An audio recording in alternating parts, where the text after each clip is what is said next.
Hey everyone, Georgie here with Ukraine Matters. The whole front line in Ukraine and not only has been lit up like a Christmas tree. We're going to cover everything. Remember, I'm following the OPSEC requirements from the Ministry of Defense of Ukraine. You can read about it in the video description.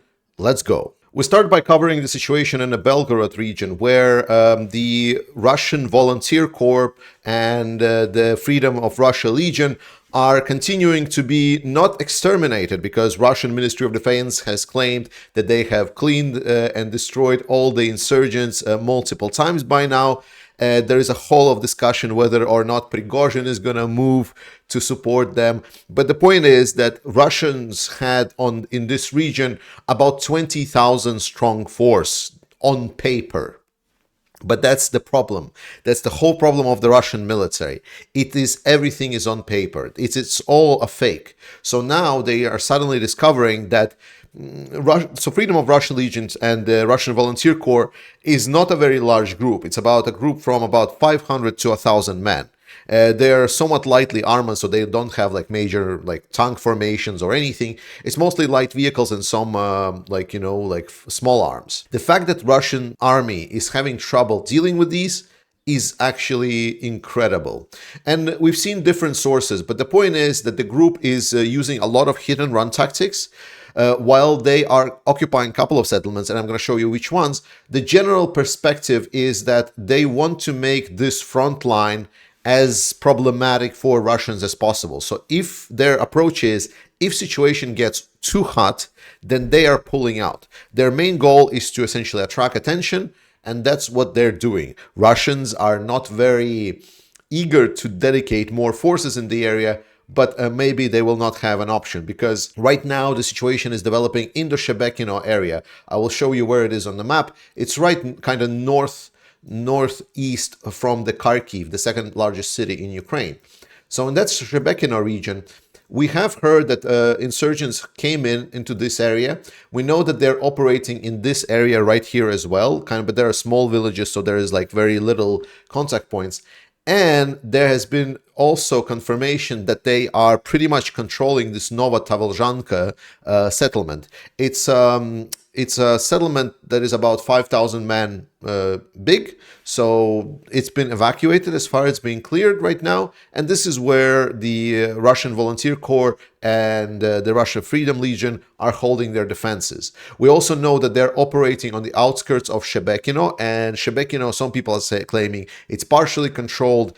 I think it's still undecided, but the point is they are making their presence known. They're trying to be as loud, as obnoxious as possible.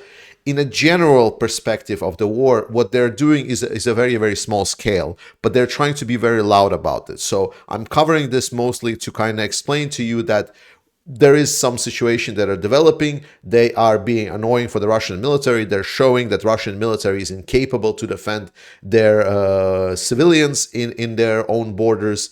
And now apparently they're also bombing the same settlement of Nova Tavolzhanka and Shebekino. Russians are bombing them themselves, which is just mind-blowing, like just how far Russian society has devolved into this, like how fast. They don't even try, just like blow it up, it will go away. But the point is that it's extremely small on this whole section of the map, but it's gonna be a developing problem for Putin. We already hear that more and more volunteers are coming in to these Russian resistance fighters, and it will grow as a snowball. There are certain tactical actions on the Kupyansk direction.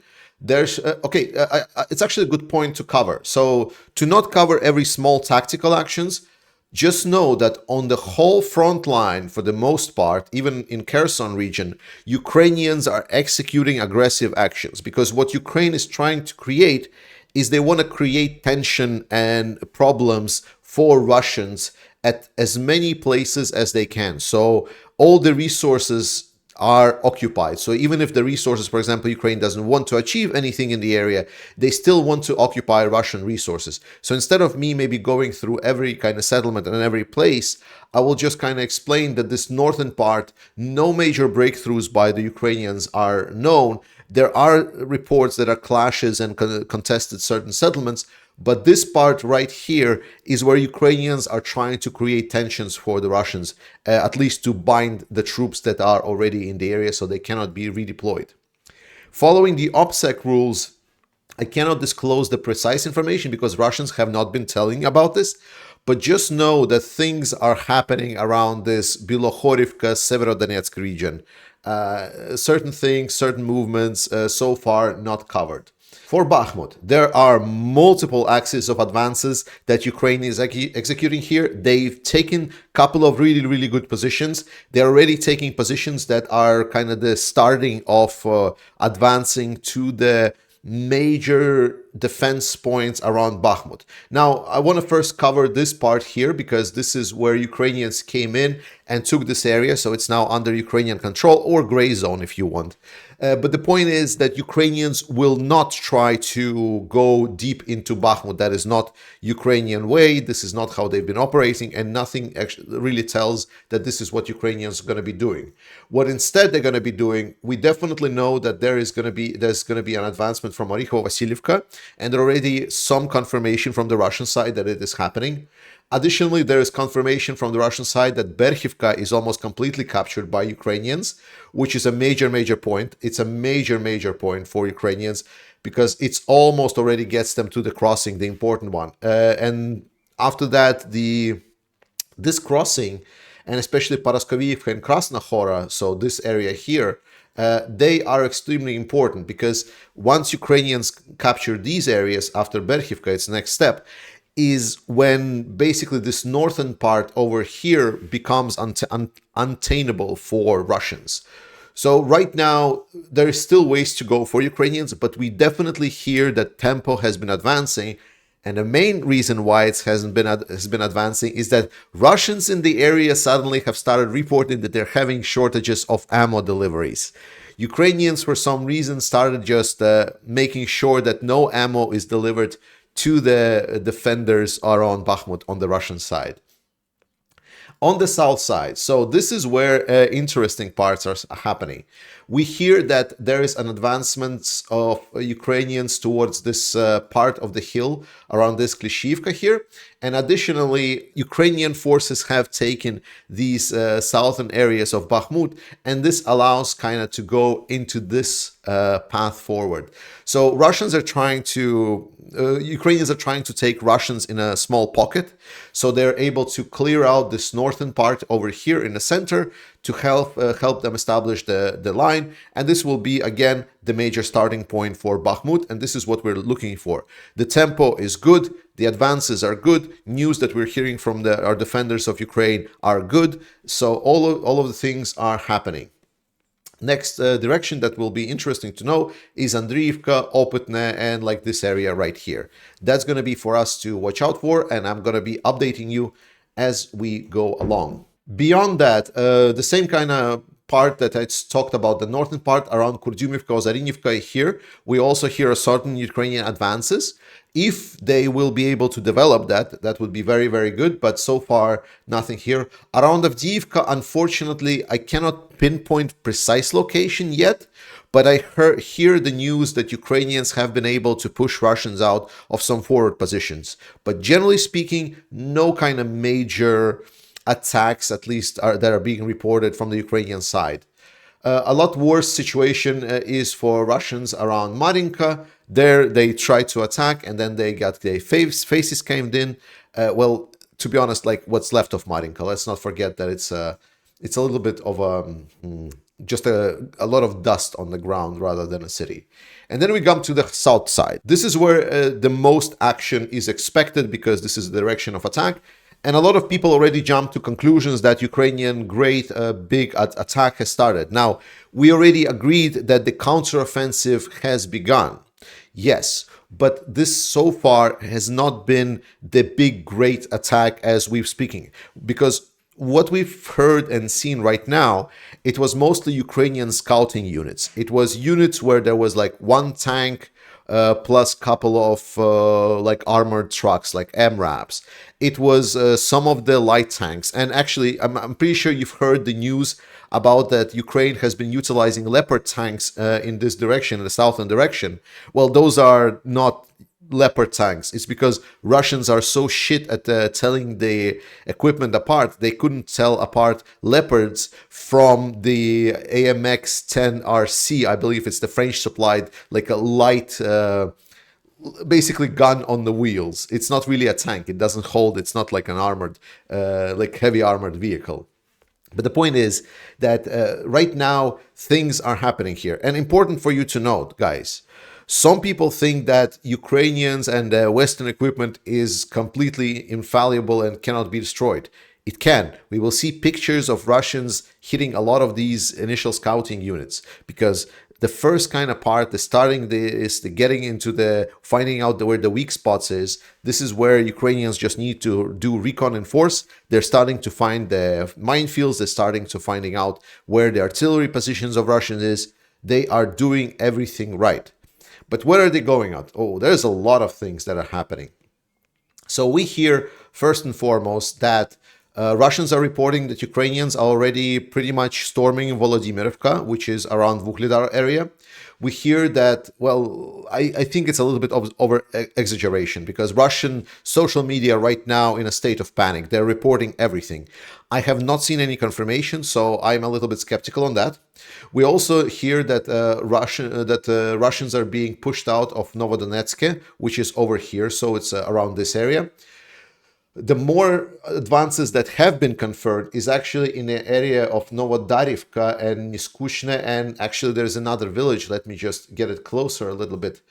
So this is the Novodarivka and Storozheve and Niskushne. So these three towns, I can pretty closely say that they have been liberated by the Ukrainian forces. The fun part is obviously that Ukrainian forces started advancing, then Russians are like, oh no, Ukrainians, and then they like, oh, we destroyed all of Ukrainians, like, look, here's some pictures of hit Ukrainian armored vehicles.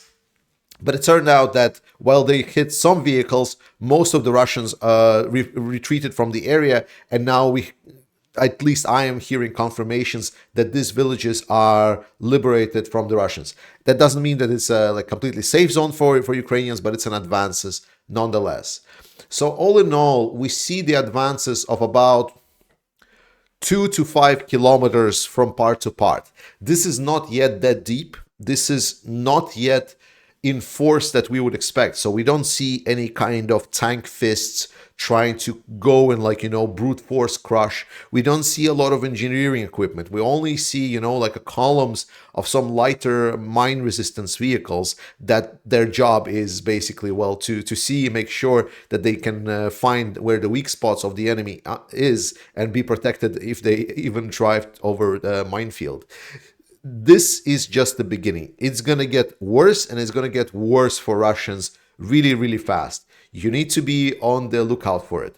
Other than that, there are interesting reports that this is right here. There is Chistopila, and there are already video confirmations of Ukrainian saboteur groups, like partisan groups, and that are operating in the area. They're capturing some of the Russian positions. So another option that we were talking and never kind of discussed in major topics is what happens with Russian defenses if Ukraine undermines them from behind. Because remember, this is Ukrainian territory. It's their people. They have been able to infiltrate a lot of it. What if these sleeper cells that are being now activated will be able to secure a way for Ukrainian forces to come in?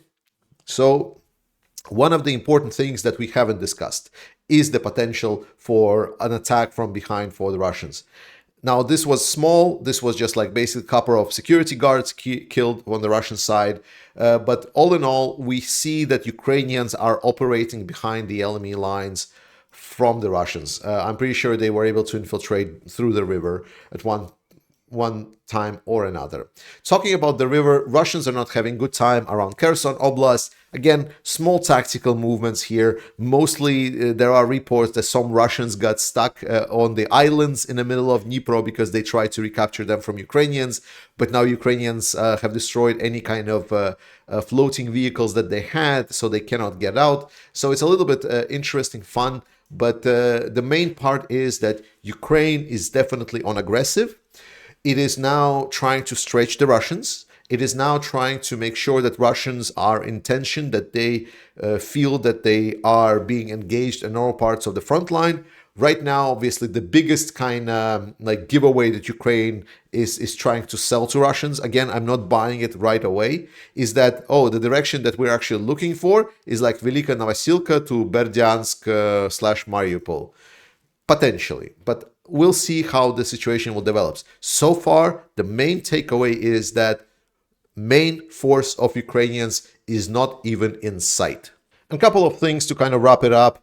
Firstly, there was like a document published that Iran is supplying Russia with weapons, which a lot of media again caught up to, and they're like, oh no, Iran is supplying Russia with weapons. But I looked at the document, guys, and the contract sum was 741,000 US dollars.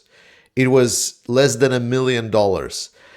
In a scale of war that we're having, when Ukraine is like receiving packages of like billions of dollars, a 741 million package, it's not small, it's not like completely minuscule, but that's nothing, that doesn't even come close to what Russia need. Like it doesn't even come close. And a very interesting kind of article that I also read is that Putin apparently has locked himself in his own little house and threw away the key, and people are saying that he is extremely, and this is a total speculation on my part, this is something that was just written with like anonymous sources, but it's an interesting idea to think about, like just to kind of keep you going for today, is that Putin is not happy about the news from the front line. So whenever someone brings him news about the front line, he says that this is information that has mostly been altered by the Western spy network, and he is actually living in his own delusional world. So people around him are now trying to adapt and supplying him with just a pleasant information. Thank you so much, everyone, for watching this. Thank you so much to all of the people that are supporting me, supporting this channel, supporting the armed forces of Ukraine. You can find the links for all of that in the description if you will feel like it. Stay tuned with my channel. I will keep you updated on everything that is relevant for you to know. Slava Ukraini, guys. I love you all, and I'll see you next time.